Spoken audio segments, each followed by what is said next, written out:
Hello again, everyone. Welcome back to Betrayal at Krondor. Let's go ahead and continue on the road to the south. We've already taken care of these bodies. Already looted them of all the delicious goodies that they had, and I believe I sold much of it.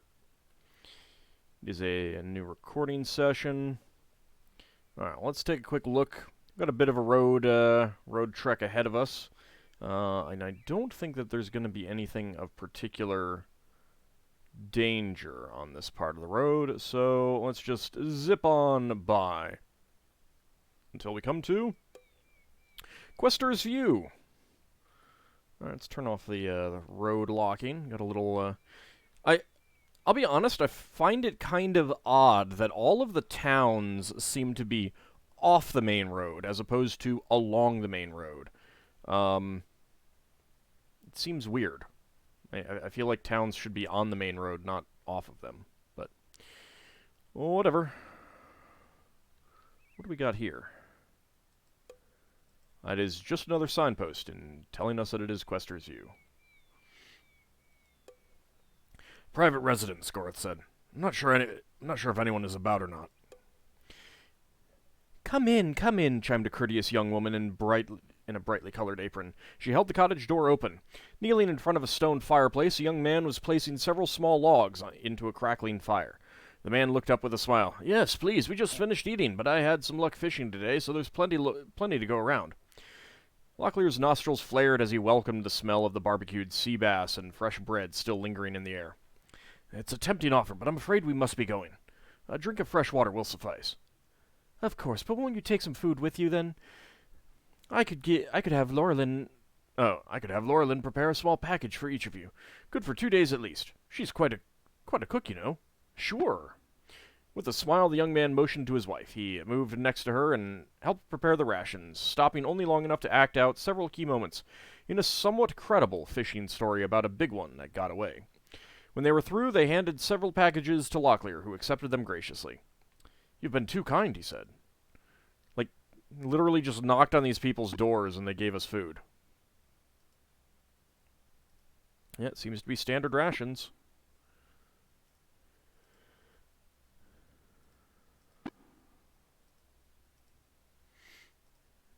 Alright, just to save space.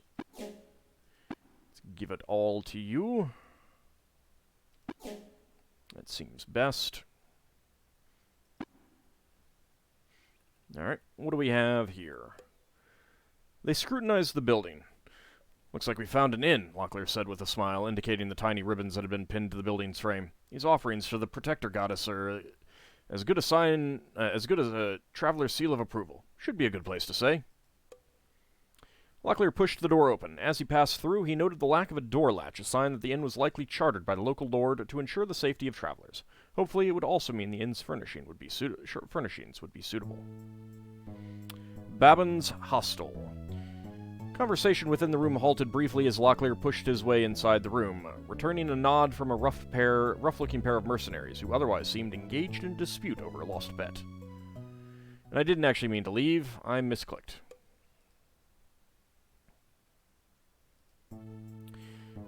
Alright, so we got someone there, we got a barmaid, we got someone there, we can talk, we can bard. Let's go ahead and bard. Owen played. His fingers slid easily over the lute's fingerboard as he moved between chords of This Kingdom Mine, the notes filling him up as well as guiding him forward. Quietly, he began to sing the refrain. This kingdom mine, with my blood I've paid, to guard against all who oppose her. When at last he had finished with a tune, he found his audience was sitting in stunned silence, their gazes all fixed on him. That was beautiful, the tavern keeper said. Reaching into his pouch, he removed 60 sovereigns and placed them in Owen's hand. Holy cow! She's got 60 gold for that, and they have no regular rations. Well, let's return the favor by haggling.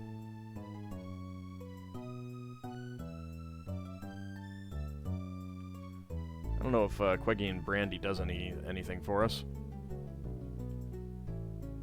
That's good enough. Alright. Hello. Good day, said Locklear. Without turning his attention toward them, the man responded. I normally enjoy talking to travelers, but today I'd rather just enjoy my ale. Very well, then, Locklear replied, heeding the man's wishes. Perhaps we will return it at another time. Locklear cleared his throat. Glancing up from the business of cleaning his fingernails with a boot knife, the man regarded them frostily, motioning with the tip of his knife for them to quickly make their business known. That's a very nice knife. Keshian, isn't it? Hadn't we had this already? Locklear commented carefully. Where did you chance to purchase it? Man smiled, showing uneven brown teeth. Who said I bought it? Ah, Locklear said, taking hold of Owen's shirt sleeve. Well, I think my companion here promised me a drink before we came in, and I think it's well nigh time I collected on it. Good day to you. Perhaps we can speak again. And how about you? The man scowled, apparently far more intent on something going on across the common room. He seemed uninterested in Locklear's repeated attempts to chat. At last he glanced up and gave an exasperated sigh. What exactly do you want? Just a little friendly talk, Locklear said, with a companionable smile. News, gossip, a song perhaps. Well, go and find a bloody jongleur, then, and leave me be. I've got better things to do than to entertain every jackabout that comes through that door. Jackaboot? He must be Canadian. Okay. So over there is the inn part. We don't really need to do anything, though, so let's just go ahead and leave. The party's abilities have increased. Nice. Locklear's barding. Just listening to Owen got Locklear's barding up. Your barding did not go up. I should have put some points into that. Haggling went up, though. And Goreth's barding went up to 5%. Welp. Oh, well. I'm not going for, like, perfect gameplay and stuff like that, so. That's private residence. There were stirrings inside the house. After a short time, a stout lad of about 13 came to the door, opening it wide. If you're looking for my brother, he's not here right now. Actually, no, Locklear replied. Are your parents about? The boy paused for a heartbeat. My folks were killed a year back. Mitch and I moved here several months ago to study swordplay with Tad Questor. We're going to find the bloody brigands who did it and feed them their own hearts. Locklear was about to offer some fatherly advice about leaving such work to those older and more qualified, but seeing the boy's expression, he decided against it. Instead, he asked, Is Tad good with a sword? Tad? Tad? Did we see Tad? Mitch and I moved here several months ago. Oh, Tad Questor. Okay. My bad. I focused on the last name. What, are you kidding? He's the greatest. Lives right over there. The boy motioned toward Tad's house, then excused himself, closing the door behind him. Well, maybe we can get some training. It is a shop of some kind. Let's see what they have. Pierce Perry's weapons. Everywhere Locklear looked, polished metal gleamed. As much a temple to war as any temple of Tith, the cramped shop offered a startling variety of weapons and armor. And they just buy and sell. So let's see what they got. Keshian Tapir. Mordhel Lamprey. Hey, another place that I could sell Mordhel Lampreys. Grey Tower Plate. I think that's good for dwarves. Ulilico Armor. Another Armorer's Hammer. Whetstone. That's it. This is a good place to do some stuff, it looks like.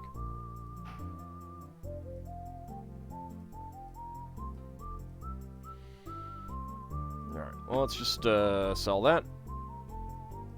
It's fine.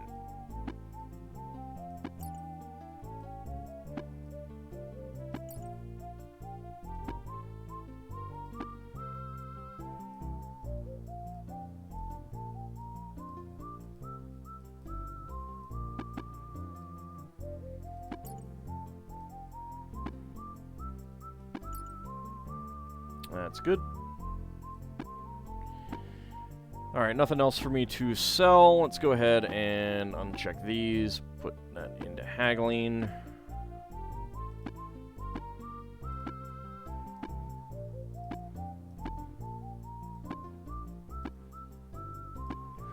Okay.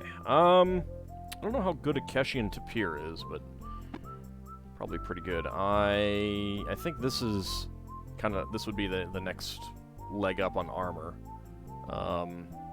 So that would be nice, but I don't think we really have the money. 337. That's a pretty good reduction. Definitely afford that, but I don't really want to.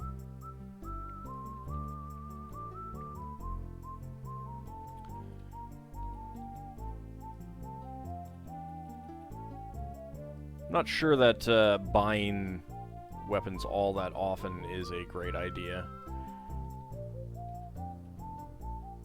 Kind of figure that we'll find a lot of them over time.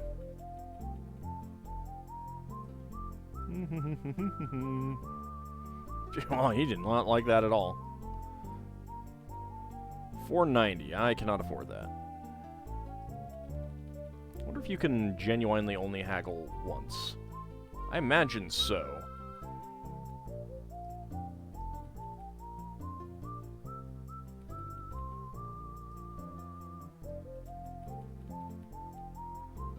I got it from like 750 down to 600. That's a pretty good reduction. Down 10. Down 5. That's pretty nice. I've already got one. Got that down for royals.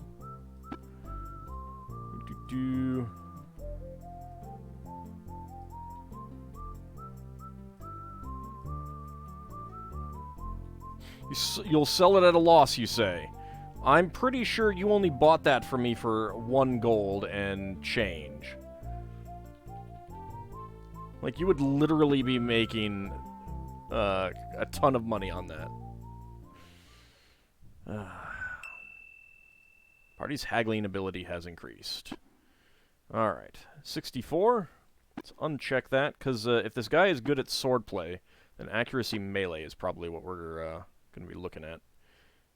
Haggling, accuracy melee, maybe defense. I don't know that there's a big downside to doing 2. And I don't know exactly what he does.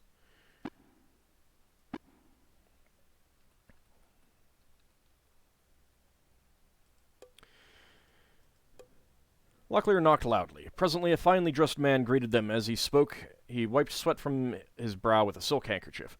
"Fine day, don't you think? I'm Tad Quester. Have you come for a lesson?" His eyebrows raised in a hopeful arch. "Lesson?" inquired Locklear. The man disappeared into his house and returned with a blunt-tipped fencing foil. "Have you come to learn the fine arts of swordsmanship?" he asked, punctuating his question with several impressive maneuvers. "I could give you all a quick lesson for only 75 sovereigns. How does that sound?" "That sounds like a yes." "Wonderful! Oh, I am so pleased you have accepted my offer," he said excitedly. As Gorath followed Tad into the small house, he was a trifle concerned about the man's credentials. After all, this strutting little peacock looked as though he had never been in a fight in his life. Their doubts were quickly dispelled as Tad took them through the finer points of sword use. Though he may not have had much experience in the field, it was evident to all he was a master of his art. He was even able to offer Owen a few pointers on how to best use his staff in hand-to-hand combat. The lesson lasted several hours, and they were exhausted when they finished, but all agreed the money had been well spent. Ding, accuracy melee. Yep, alright. I might have gotten a little bit more if I had just done that, but 74% is good. Let's get back onto stealth and scouting. 49%.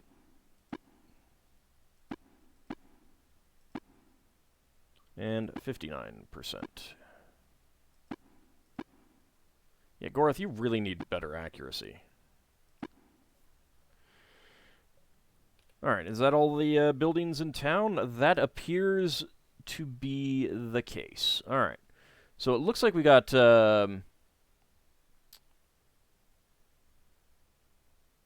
got a split pathway up ahead.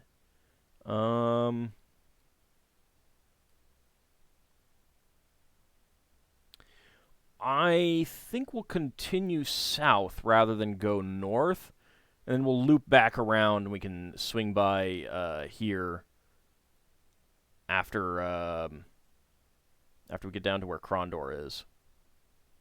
That seems reasonable. Unless something changes my mind.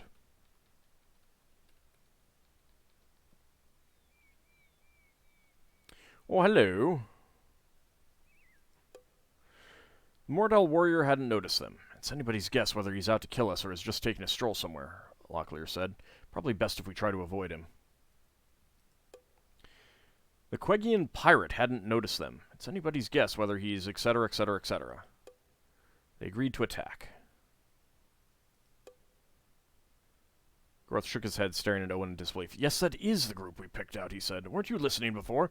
Now be quiet and stick to the plan, or we'll lose our advantage.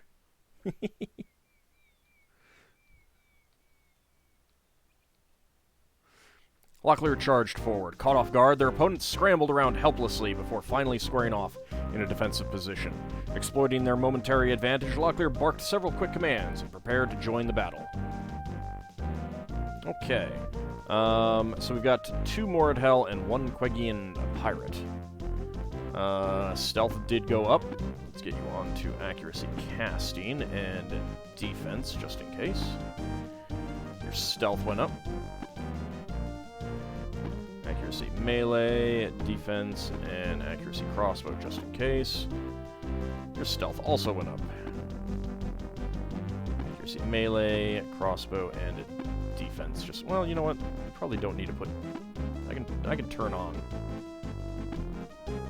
crossbow if I decide to use that. Alright, well, let's kick this off with a flame cast, and let's go big.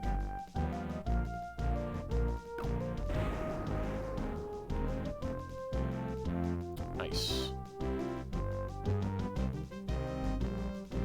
Boop.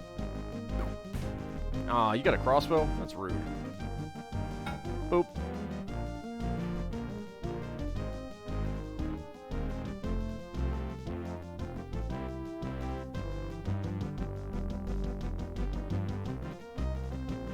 Get away. Down you go. That was a miss.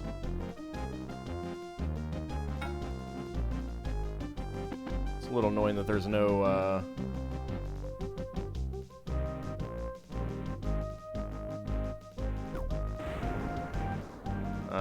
like, attacks of opportunity when enemies run away. Boop. Are you still going after Owen? Well, you're not going after Owen anymore.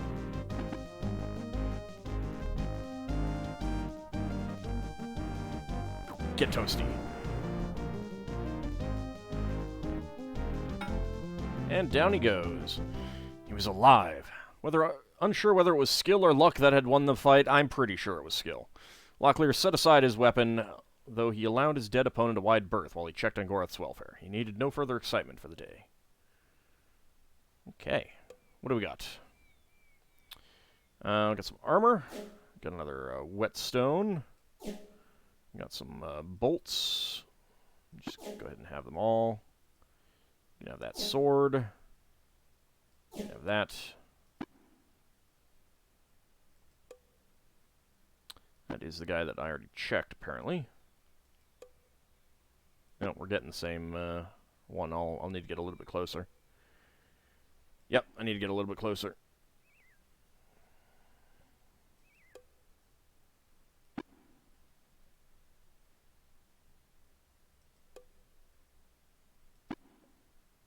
No, serious game.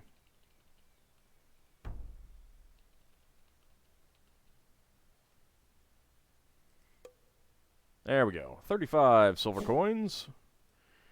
Another sword. Some armor. And what do you have? Ooh. A noble's passkey.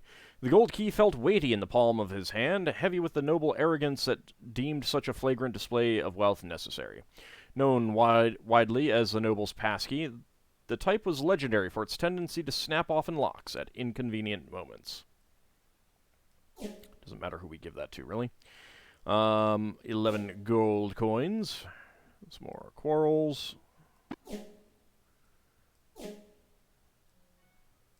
more stuff for us to sell. There we go. Alright, well, we are not far from the town, so let's actually make our way back to the shop.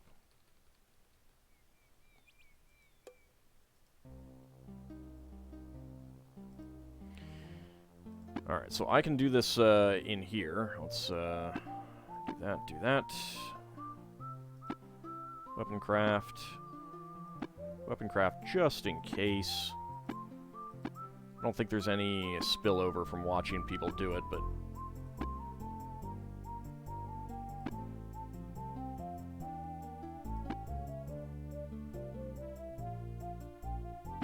yeah, there isn't going to be. I know there isn't. Just turn that off.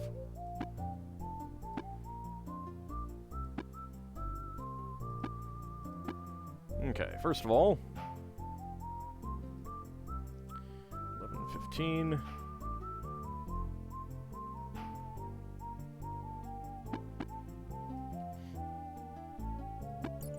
yeah, 1 and 8. He is definitely making a lot of money off of these things.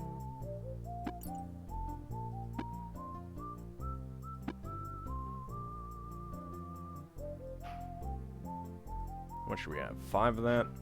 Probably gonna need to buy some more soon. There we go. There we go.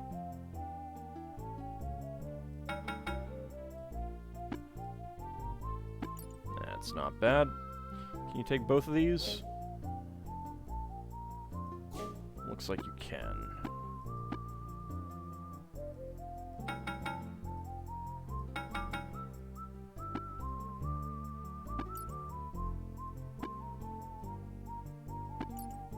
Okay. Not bad. I suppose I could sell these.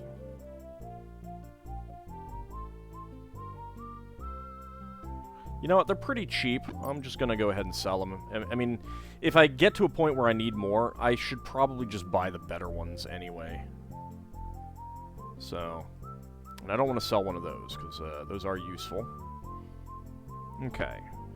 So, done with that. Weapon craft is up to 72. Let's get you onto haggling.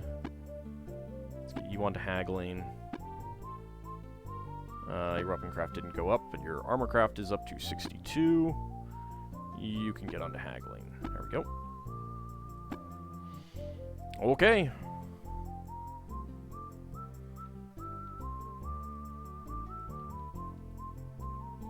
360 is... this seems like a good place to buy from. I seem to be able to haggle him down pretty well.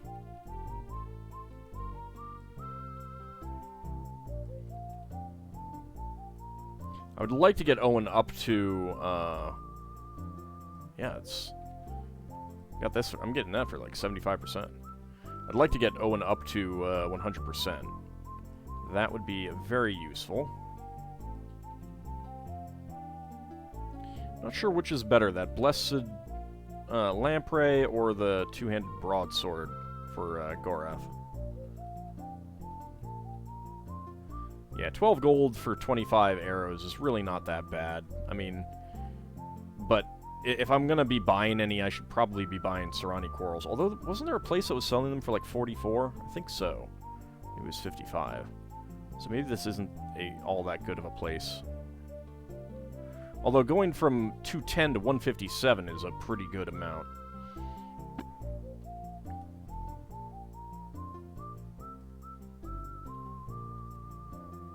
It's probably going to be a while before I can get any of that. I could get some elven armor for Owen.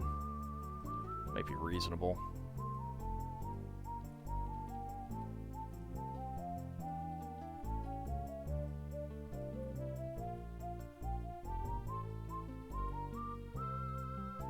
Wow, got that down to 560 something.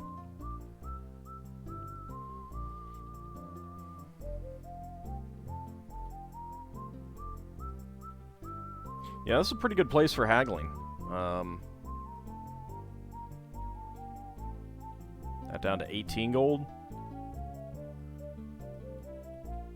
Yeah, I should remember Questor's View for buying some of this stuff, because this seems pretty good. 1 gold, 9 silver.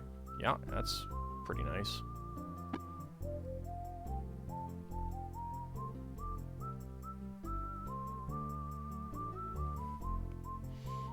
paid you so much for these. Or you paid me quite a bit for those. Alright. Wait, the armor that I sold him doesn't show up. I wonder if it's because there's only 3 spaces, or if he just doesn't sell that stuff once you've sold it to him. I don't know. Well, the party's haggling has increased. Very nice. So up to 65. Let's get you back onto scouting and stealth. 81. 80 is pretty good. Barding is at 83 as well. That's very good.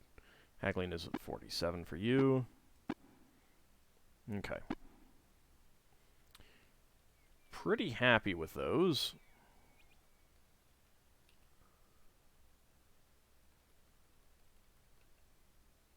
Alright, well, it's getting dark. Let's go ahead and camp.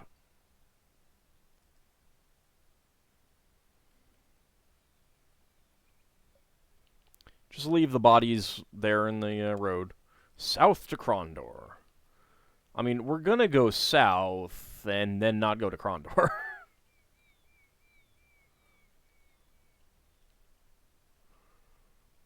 Let's see, got a straight road ahead of us.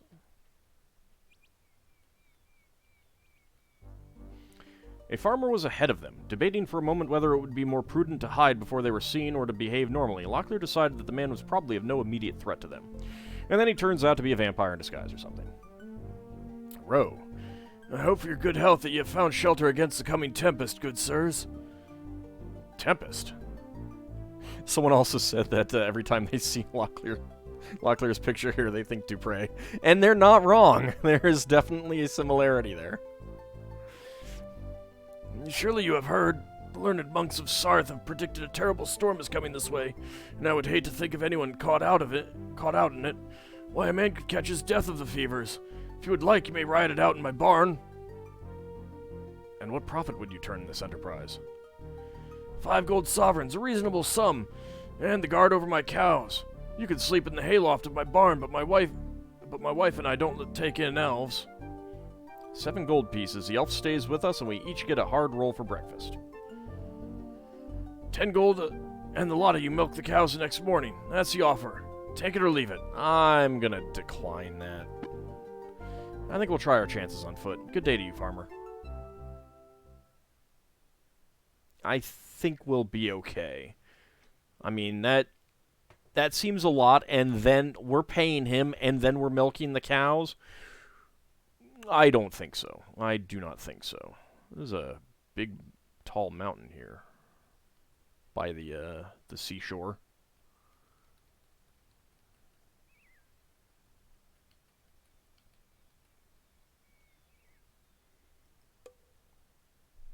The ashes were cold. Someone set up camp here. Is there any goodies hiding around here?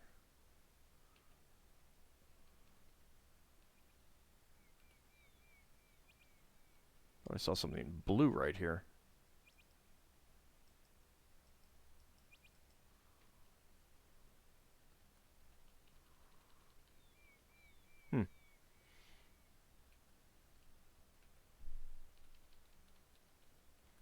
I think there's supposed to be something back here. Aha, there it is. Locklear gritted his teeth. While they had agreed the box should be opened, he was privately concerned the previous user might have left behind an unpleasant surprise. Nope. 93, 67, and 80. Okay. 3 shells we can sell for cash. It's not bad.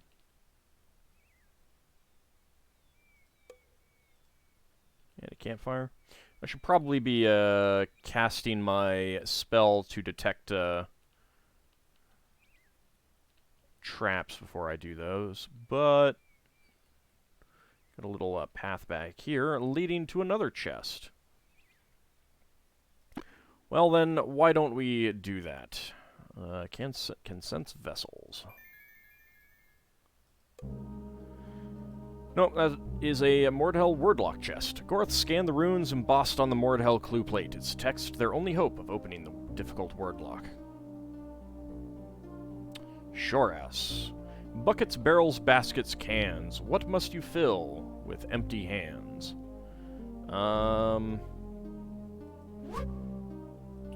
Thoras, Goras, Ahoraz. You fill with empty hands.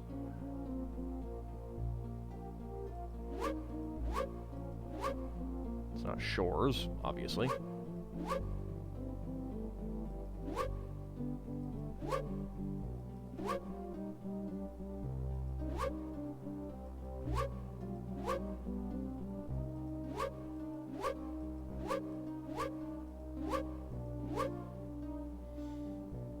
It's not shells.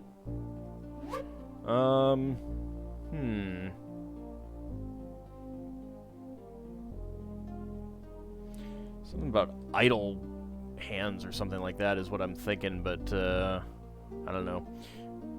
Let me actually look it up.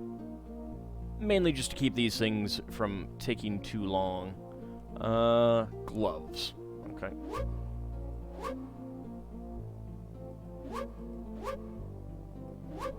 It would have been a long time since until I got that, that's for sure.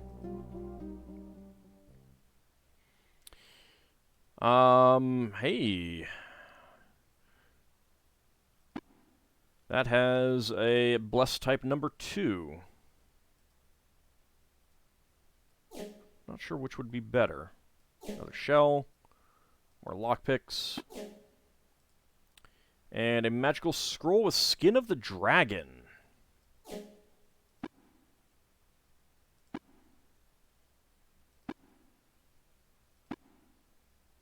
Let's go ahead and use that.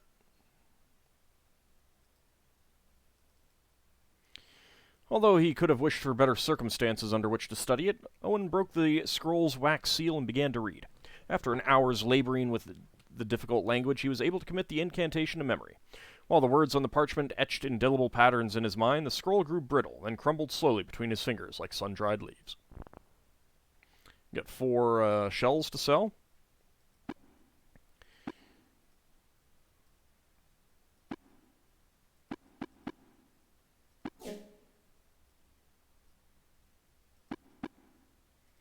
Let's give over some more rations. We're up to 24 lockpicks. I kind of wish that there was a thing where you could see your stats. Alright, so that's 10%. I don't know what exactly it's 10% on. Probably accuracy. So that's 20 and 5. 10 and 0. This does do more damage. I think we'll use this for a while, though. We'll see how that goes. And keep a hold of this weapon. See if it makes any obvious difference.